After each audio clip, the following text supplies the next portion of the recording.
Often, when creating synthetic data, you have an object in mind you want to create variations on.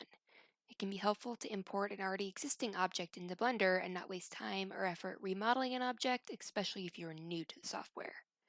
To start importing our pre-made objects, we'll open up a new scene in Blender and hit A, which selects all of our objects, then X, which is delete, and then Enter.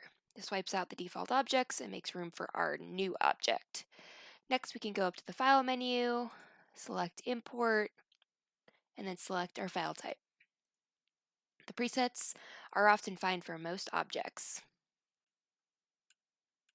Because we're trying to simulate a real situation, it can be quite useful to check our objects are the right size. Select an imported object by left-clicking, and then hit N on the keyboard. And we can check our dimensions against the real-world object size right over here.